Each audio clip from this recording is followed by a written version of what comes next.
పర్వతాలలో ఉన్న ఆమె అత్తమామల ఇంట్లో ఉదయం 11 గంటలైంది. రుహానీ తన ఉదయం పనులన్నీ ముగించుకుని తన గదిలో 2 దుప్పట్ల కింద నిద్రపోతోంది.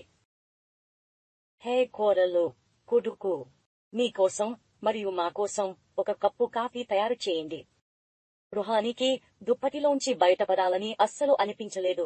అయినప్పటికీ ఆమె అయిష్టంగానే లేచింది. అమ్మా, ఇప్పుడే కొద్దిసేపటి క్రితం కాబట్టి నేను ఆహారం తిన్నాను. అవును అవును కొడుకు, ఇది లేహ్, నీ ఢిల్లీ కాదు. ఇక్కడ చలిని నివారించడానికి ఇవన్నీ చేయాలి. రుహానీ వేడి వేడి కహవా చేసి తెస్తుంది. త్వరగా తాగు, అప్పుడు మనం దగ్గర్లో నుండి కొంత కట్టెలు తీసుకురావాలి. కొన్ని రోజుల్లో మంచు కురిస్తే మేము బయటకు వెళ్లలేము మరియు విద్యుత్ కూడా పోతుంది. అప్పుడు ఈ చెక్క ముక్కలు ఉపయోగకరంగా ఉంటాయి. మీరు ఇంట్లో పొయ్యి వెలిగించి హాయిగా కూర్చోవచ్చు. రుహానీ పెళ్లి చేసుకుని కేవలం 1 నెల మాత్రమే అయింది. అతనికి అంత చల్లని ప్రదేశానికి అలవాటు లేదు. కాని అమ్మా, ఈరోజు చాలా చలిగా ఉంది మరియు నా చేతులు మరియు కాళ్ళు అన్నీ చల్లబడుతున్నాయి. నేను ఎలా బయటకు వెళ్ళాలి? అరే కొడుకు, నువ్వు పర్వతానికి వెళ్ళినప్పుడు అంతా వేడిగా మారుతుంది. రుహానీ తన అత్తగారితో కలిసి కట్టెలు సేకరించడానికి వెళుతుంది. ఓ దేవుడా, నేను ఎక్కడ ఇరుక్కుపోయాను? అవును, మీరు ఎక్కడ చిక్కుకున్నారు? అది నన్ను మాత్రమే తాకింది. నేను పర్వతాలలో పెళ్లి చేసుకోవాలని అనుకున్నాను. నేను చల్లని పర్వతాలలోనే ఉంటాను మరియు అలా చేయడం కూడా ప్రారంభించను. నేను పైనుండి మంచు కురుస్తున్నట్లు చూస్తాను. కానీ ఇక్కడ చలి కారణంగా నా పరిస్థితి దారుణంగా మారింది. నాకు ఒళ్ళు జలధరిస్తుంది. నాకు సూర్యరశ్మిని చూడాలని ఆరాటంగా ఉంది. రుహానీ తన పరిస్థితి గురించి అత్తగారికి చెబుతుంటే ఆమె అత్తగారు బిగ్గరగా నవ్వుతున్నారు. ఇప్పుడు నేను కొండంత మనిషిని అని నాకు అర్థమైంది. జీవితానికి ఆసాన్ అలా ఆలోచిస్తున్నారు, కానీ వాస్తవానికి అతను పూర్తిగా భిన్నంగా ఉన్నారు. అజయ్, నువ్వు చెప్పింది నిజమే. ఉన్నాయి. నేను అతని మాట వినలేదు. రుహానీ మరియు అజయ్ తమ కళాశాల రోజుల్లో ఒకరినొకరు కలుసుకున్నారు. అజయ్ తన చదువు కోసం ఢిల్లీ నగరానికి వచ్చాడు. తాను లేహ్ నుండి వచ్చానని అజయ్ రుహానీకి చెప్పాడు. వావ్, మీ ఇల్లు ఎంత బాగుంది. ఆ పర్వతాలలో ఎప్పుడూ వేడిగా ఉండదు. వావ్, పైనుండి మంచు కురుస్తోంది. మీరు ఎంత సరదాగా ఉంటారు. అరే, అలాంటిదేమీ జరగదు. చలి కారణంగా అక్కడి పరిస్థితి మరింత దిగజారుతుంది. ఇప్పుడు ఇద్దరి మధ్య అలాంటి సంభాషణలు ప్రారంభమయ్యాయి మరియు రుహానీ లెహ్ వాతావరణం గురించి అజయ్ని అడిగి చాలా సంతోషంగా ఉండేది. బద్దే, ఇంత చలిగా ఉండటం, నువ్వు చాలా అదృష్టవంతుడివి. వాతావరణం, వావ్, నువ్వు ఎప్పుడూ హిమపాతం చూడాల్సిందే కదా. నేను ఇలాంటి చోట పుట్టి ఉంటే బాగుండ్రు అని నాకు అనిపిస్తోంది. అరే, నువ్వు పుట్టకపోతే ఎలా ఉంటుంది, కానీ నువ్వు నాతో కూడా జీవించవచ్చు. ఒక పని చేయి, నన్ను పెళ్లి చేసుకో. ఇది ఆధ్యాత్మిక వివాహం గురించా? చాలా వినడం. ఆమె సంతోషంగా ఉంది. ఆ తరువాత ఇద్దరూ ప్రేమలో పడతారు. కొంత సమయం తరువాత వారిద్దరూ చదువు పూర్తి చేసుకుంటారు మరియు అజయ్ లేహ్లోని ఒక ప్రభుత్వ పాఠశాలలో ఉపాధ్యాయుడిగా ఉద్యోగం సంపాదిస్తాడు. వారిద్దరూ వారి కుటుంబ సభ్యులతో మాట్లాడుకుంటారు. అదే కొడుకు, లేహ్ చాలా దూరంలో ఉంది. పైగా అది కొండ ప్రాంతం. అక్కడ ఎంత చలిగా ఉంటుందో తెలుసా? నువ్వు అక్కడ ఎలా ఉంటావు? లేదు లేదు, నేను నిన్ను అక్కడ పెళ్లి చేసుకోను. అరే అమ్మా, పర్వతాల కారణంగానే నా అత్తమామలు ఎత్తైన వివాహాల్లో ఉంటారని నేను చెప్తున్నాను. దాని గురించి ఆలోచించండి. ప్రతిరోజు మంచు కురుస్తుంది. వావ్, అది బాగుంటుంది అమ్మా. దయచేసి చెప్పరా? పాపాతో మాట్లాడు. ఒక సాయంత్రం రోహని తల్లిదండ్రులు తమ గదిలో ఉన్నారు. గీ, నేను ఏమి చెబుతున్నాను? నీ కూతురు పిచ్చిది కాదా? ఆమె పెళ్లి చేసుకోవాలనుకుంటే ఎవరైనా కొండవారిని పెళ్లి చేసుకుంటానని అనుకుంది. ఇప్పుడు చెప్పు. అధిక, నాకు పర్వతాలలో అత్తమామలు కావాలి. దయచేసి దీన్ని ఇప్పుడు నాకు వివరించండి. పర్వతాలలో చాలా సమస్యలు ఉన్నాయని నేను అతనికి ఎన్నిసార్లు వివరించాను. కాని విషయం ఏమిటంటే ఆమె అంగీకరించడం లేదు. అది సరైనదే. ఏమైనా ఆమె ఇప్పుడు పెళ్లి వయసులో ఉంది. మీ బంధువులను అడిగి చూడండి, ఎవరైనా మంచి అబ్బాయి ఉన్నారేమో అని.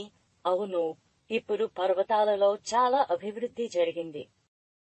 ఇంకేముంది, గతంలో పోలిస్తే కొండ జీవితం చాలా మారిపోయింది. అవును, రుహానీ ఒక అబ్బాయి తనతో చదువుకునేవాడని చెబుతోంది. ఇప్పుడు అతను లేహ్లో ప్రభుత్వ ఉపాధ్యాయుడు మరియు అతని ఇల్లు కూడా అక్కడే ఉంది. మీరు అవును అని చెబితే మనం అతనితో మాట్లాడదాం.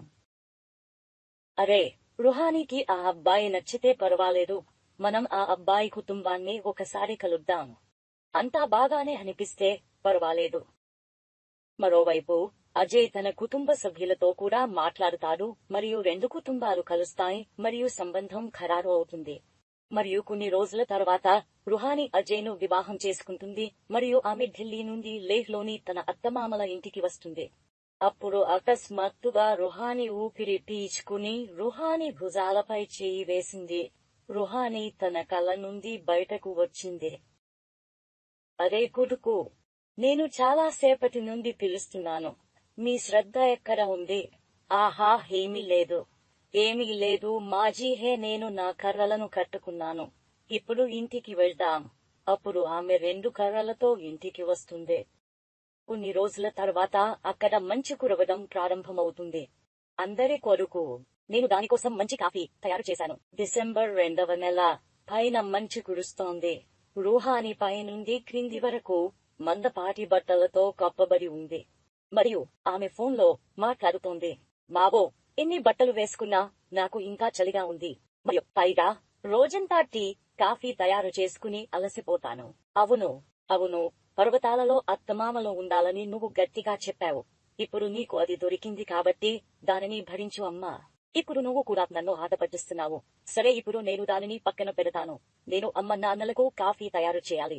ఆ సమయానికి అజయ్ కూడా ఇంటికి వస్తాడు మరియు రుహానీ అందరికీ ఫోన్ చేస్తుంది. ఓహ్ హో, ఇది నిజంగా చాలా బాగుంది రుహానీ. హే, నేను వెంటనే వచ్చాను. ఆమె దానిని చాలా త్వరగా చల్లబరిచింది. పూర్తయింది. అవును అవును కొడుకు, ఇక్కడ ఇదే జరుగుతుంది. వెళ్ళి దాన్ని మళ్లీ వేడి చేసి అందరికీ తీసుకురా మరియు ఈసారి దానిని కెటిల్లోకి తీసుకురండి, లేకుంటే అది చల్లబడుతుంది. క్రమంగా రుహానీ పర్వత జీవితం యొక్క దుష్ప్రభావాలను గ్రహించడం ప్రారంభించాడు. పర్వతాలలో నివసించే విధానం, తినే మరియు త్రాగే విధానం, ప్రతిదీ ఆ సాయంత్రం ఆమె తల్లిదండ్రుల ఇంటి నుండి పూర్తిగా భిన్నంగా ఉంది. రుహానీ, బయట చాలా మంచు కురుస్తోంది. నీకు మంచు కురవడం చూడటం ఇష్టమా? బయటికి వెళ్లి చూద్దాం. రుహానీ దుప్పటిలో పరుకుని ఉంది. లేదు, నేను నిన్ను చూడాలనుకోవడం లేదు, నువ్వు వెళ్ళు. అరే, నేను దాన్ని ఎలా చూడకుండా ఉండగలను? నువ్వే నాకు అలా చెప్పావు కదా. పర్వతాలలో చాలా సరదాగా ఉంటుంది, నాతో రా. అజయ్ రుహానీ దుప్పటిని తీసుకుని బయటకు లాక్కెళ్లాడు. నేను వెళ్లలేను, నాకు చలిగా ఉంది. ఇది చెబుతుంటే రుహానీ కళ్లలో నీళ్లు తిరుగుతున్నాయి. అరే, చలి వల్ల ఏడుస్తున్నావా? మరియు అందరూ నవ్వడం ప్రారంభిస్తారు. కొడుకు, పర్వతాలలో అత్తమామలు ఉండటం వల్ల చాలా ప్రయోజనాలు మరియు అప్రయోజనాలు ఉన్నాయి. నాకు అర్థమైంది, కానీ మీరు కూడా నాలాగే నెమ్మదిగా దాని నుండి బయటపడతారని నాకు ఖచ్చితంగా తెలుసు. కానీ ప్రస్తుతం మీ పరిస్థితిని చూస్తుంటే అలా అనిపిస్తోంది. నువ్వు కొన్ని రోజులు నీ తల్లిదండ్రుల ఇంటికి వెళ్ళాలి అని. ఎందుకు? అది సరైనది కాదా? అత్తగారు చెప్పిన మాటలు విన్న తర్వాత రుహానీ ముఖంలో చిరునవ్వు వచ్చింది. అవును, నేను నిజంగా కొన్ని రోజులు ఇంటికి వెళ్ళాలి. పర్వతాలలో అత్తమామలో ఉండటం గురించి ఆలోచించడానికి మరియు వాస్తవానికి అక్కడ నివసించడానికి మధ్య చాలా తేడా ఉందని రుహానీ అర్థం చేసుకున్నాడు.